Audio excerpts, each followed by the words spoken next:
매일 성경과 함께하는 오늘의 큐티 시간입니다. 7월 21일 오늘의 말씀은 이사야 5장 1절에서 17절입니다.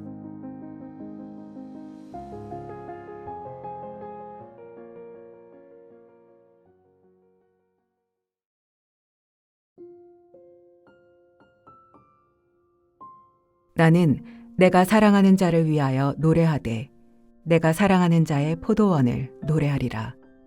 내가 사랑하는 자에게 포도원이 있으며 심히 기름진 사내로다. 땅을 파서 돌을 제하고 극상품 포도나무를 심었도다. 그 중에 망대를 세웠고 또 그 안에 술틀을 팠도다. 좋은 포도 맺기를 바랐더니 들포도를 맺었도다. 예루살렘 주민과 유다 사람들아, 구하노니 이제 나와 내 포도원 사이에서 사리를 판단하라. 내가 내 포도원을 위하여 행한 것 외에 무엇을 더할 것이 있으랴. 내가 좋은 포도 맺기를 기다렸거늘 들포도를 맺음은 어찌 됨인고. 이제 내가 내 포도원에 어떻게 행할지를 너희에게 이르리라. 내가 그 울타리를 걷어 먹힘을 당하게 하며 그 담을 헐어 짓밟히게 할 것이오. 내가 그것을 황폐하게 하리니 다시는 가지를 자름이나 북을 돋우지 못하여 찔레와 가시가 날 것이며 내가 또 구름에게 명하여 그 위에 비를 내리지 못하게 하리라 하셨으니 무릇 만군의 여호와의 포도원은 이스라엘 족속이요 그가 기뻐하시는 나무는 유다 사람이라. 그들에게 정의를 바라셨더니 도리어 포악이요 그들에게 공의를 바라셨더니 도리어 부르짖음이었도다. 가옥에 가옥을 이으며 전토에 전토를 더하여 빈틈이 없도록 하고 이 땅 가운데에서 홀로 거주하려 하는 자들은 화 있을진저. 만군의 여호와께서 내 귀에 말씀하시되 정령이 허다한 가옥이 황폐하리니 크고 아름다울지라도 거주할 자가 없을 것이며 열흘가리 포도원에 겨우 포도주 한 바트가 나겠고 한 호멜에 종자를 뿌려도 간신히 한 에바가 나리라 하시도다. 아침에 일찍 일어나 독주를 마시며 밤이 깊도록 포도주에 취하는 자들은 화 있을진저. 그들이 연회에는 수금과 비파와 소고와 피리와 포도주를 갖추었어도 여호와께서 행하시는 일에 관심을 두지 아니하며 그의 손으로 하신 일을 보지 아니하는도다. 그러므로 내 백성이 무지함으로 말미암아 사로잡힐 것이요 그들의 귀한 자는 굶주릴 것이요 무리는 목마를 것이라. 그러므로 스올이 욕심을 크게 내어 한량없이 그 입을 벌린즉 그들의 호화로움과 그들의 많은 무리와 그들의 떠드는 것과 그 중에서 즐거워하는 자가 거기에 빠질 것이라.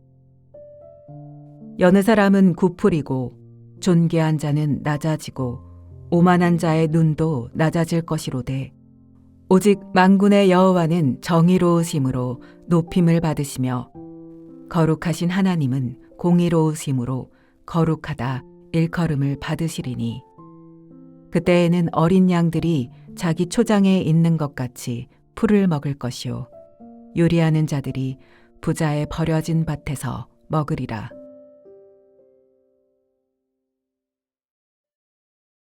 (7월 21일) 화요일 말씀은 이사야 5장 1절에서 17절까지 말씀입니다.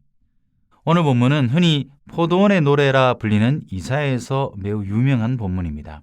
이 노래는 사랑 노래로 시작하는 듯 하지만 이내 예상하지 못한 방향으로 흘러갑니다. 1절에 내가 사랑하는 자를 위하여 노래하되 라고 시작하면서 그 시작은 아름다운 포도원을 노래하는 사랑의 노래처럼 들립니다. 좋은 산비탈에 포도원을 만들고 돌을 골라내고 극상품 포도나무를 심고 망대를 세우고 포도즙을 짜는 틀까지 마련합니다. 포도원을 위해 할 수 있는 모든 것을 바친 뒤에 이제 좋은 포도 맺기를 기다립니다. 그런데 기대와 달리 맺힌 것은 들포도였습니다. 곧 먹지 못하는 열매였습니다. 이 이야기는 3절에 이르러 갑자기 방향이 바뀝니다. 예루살렘 주민과 유다 사람들아 구하노니 라며 되묻습니다. 이제 노래를 듣던 사람들은 자신들이 이 이야기의 청중이 아니라 포도원의 주인과 포도원 사이를 판단해야 하는 재판의 증인이 되었음을 깨닫습니다. 그리고 7절에 이르러 마지막 반전이 기다리고 있습니다. 만군의 여호와의 포도원은 이스라엘 족속이요 그가 기뻐하시는 나무는 유다 사람이라. 포도원은 다름 아닌 유다였고 포도원 주인은 하나님이셨습니다. 사랑 노래로 시작했던 이야기는 어느새 하나님의 탄식이 담긴 재판이 되어버렸습니다. 본문에서 가장 마음을 붙잡는 것은 4절입니다. 내가 내 포도원을 위하여 행한 것 외에 무엇을 더할 것이 있으랴. 이 질문은 심판을 선언하기 전에 들려오는 하나님의 마음입니다. 하나님은 포도원이 열매를 맺지 못했다고 곧바로 책망하지 않으셨습니다. 먼저 자신이 포도원을 위해 무엇을 하셨는지를 말씀하십니다. 좋은 땅을 고르고 돌을 치우고 좋은 나무를 심고 망대와 포도즙 틀까지 마련하셨습니다. 더 이상 무엇을 할 수 있었겠느냐는 하나님의 질문에는 그 기대가 무너진 안타까움이 담겨 있습니다. 그분의 사랑이 배신당한 아픔이 있습니다. 이사야는 심판하시는 하나님보다 먼저 사랑하시는 하나님을 보여줍니다. 이제 하나님은 5절과 6절에 포도원의 울타리를 걷어버리고 담을 허물겠다고 말씀하십니다. 울타리가 사라진 포도원은 더 이상 보호받지 못합니다.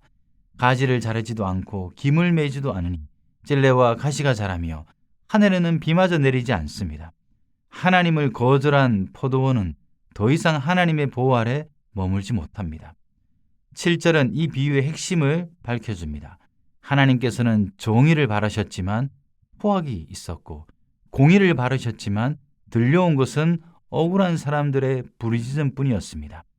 히브리어 원문에는 정의와 포악 그리고 공의와 부르짖음이 단어 사이에 언어 유희가 있습니다.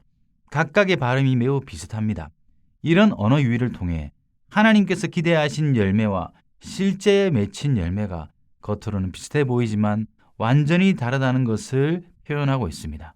하나님께서 찾으신 것은 형식적인 신앙이 아니라 삶 속에서 드러나는 정의와 공의의 열매였습니다. 8절부터는 하나님께서 말씀하신 들포도가 어떤 모습인지를 구체적으로 보여줍니다. 힘 있는 자들은 집에 집을 더하고 밭에 밭을 더하여 끝없이 재산을 늘려갑니다.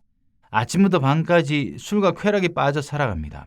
탐욕과 사치와 쾌락이 그들에게 충만한 것을 보여줍니다.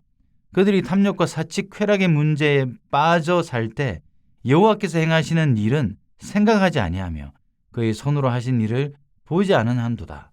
어쩌면 탐욕과 사치, 쾌락이 문제의 전부가 아닙니다. 그 모든 삶의 중심에서 하나님이 사라졌다는 것이 더 근본적인 문제일지도 모르겠습니다. 결국 그들의 탐욕의 결과는 허무하게 될 것이라 하십니다. 그들의 삶을 충만했던 그것들은 그들의 삶을 더 허무하게 만들 뿐입니다. 9절 이하는 허다한 가옥은 황폐가 될 것이라고 선언하시고 아무리 많이 가져도 그것을 정작 가질 소유할 자가 없다고 경고하십니다. 10절은 그들의 생산력이라는 것이 얼마나 보잘것없는 것인지 조롱하고 있습니다. 심판은 피할 수 없었습니다. 백성은 사로잡혀가고 존귀한 자도 굶주리며 스올은 그 입을 크게 벌려 사람들을 삼킵니다. 높아졌던 사람은 낮아지고 교만한 눈은 꺾입니다. 16절은 이 모든 심판의 목적을 한 문장으로 설명합니다. 오직 만군의 여호와는 정의로우심으로 높임을 받으시며 거룩하신 하나님은 공의로우심으로 거룩하다 일컬음을 받으시리니. 다시 정의와 공의가 등장합니다. 이처럼 이사야에는 정의가 공의가 계속해서 등장합니다. 하나님은 심판을 통해 자신의 힘을 드러내시는 분이 아니라 정의와 공의를 통해 자신의 거룩함을 나타내시는 분입니다. 그래서 이사야가 말하는 심판은 하나님의 성품과 분리될 수 없습니다. 포도원의 노래는 들포도의 이야기로 끝나지 않습니다. 이 노래는 하나님께서 어떤 열매를 기다리시는지를 묻는 노래입니다.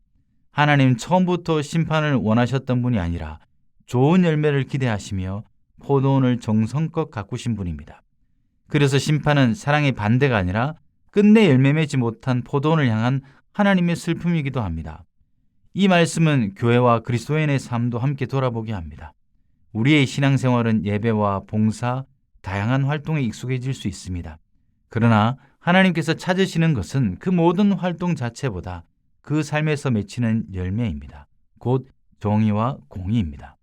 하나님을 예배하는 사람이 정의를 사랑하고 공의를 실천하며 이웃을 돌보는 삶으로 나아갈 때 포도원은 비로소 열매를 맺게 됩니다. 포도원은 하루아침에 들포도가 되지 않았습니다.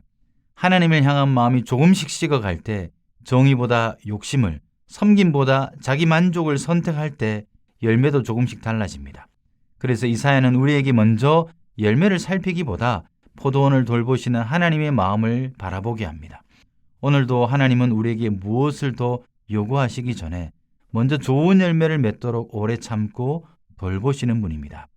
그렇기에 이 본문은 나는 얼마나 많은 일을 했는가 보다 내 삶에는 하나님께서 기뻐하신 열매가 자라고 있는가를 묻습니다. 부디 오늘 본문을 묵상할 때 열매를 정의와 공의에 집중하는 것이 어떨까요? 하나님은 우리의 삶에서 정말 무엇을 기대하고 계실까요? 이사야는 화려한 신앙이나 겉모습을 말하지 않습니다. 하나님께서 찾으시는 열매는 정의와 공의, 곧 하나님을 아는 사람이 삶 속에서 자연스럽게 맺는 열매입니다. 포도나무는 자신을 꾸미지 않습니다. 좋은 열매를 맺음으로 그 생명을 드러냅니다. 마찬가지로 하나님을 아는 삶도 말보다 열매로 드러냅니다. 포도원의 노래를 묵상함을 통해 좋은 열매를 기다리며 오늘도 포도원을 돌보고 계시는 하나님의 마음을 바라보는 하루가 되길 원합니다. 기도하겠습니다. 주님, 좋은 포도 맺기를 바랐더니 들포도를 맺었도다 라는 주님의 탄식의 소리를 듣습니다. 이 탄식을 통해 먼저 주의 마음을 알기를 원합니다. 그리고 오늘 우리가 맺는 열매가 무엇인지 보게 하여 주시옵소서. 정의와 공의를 통해 주께 드릴 열매가 우리의 삶에 맺히도록 주께서 도와주시옵소서. 예수 그리스도의 이름으로 기도드립니다. 아멘.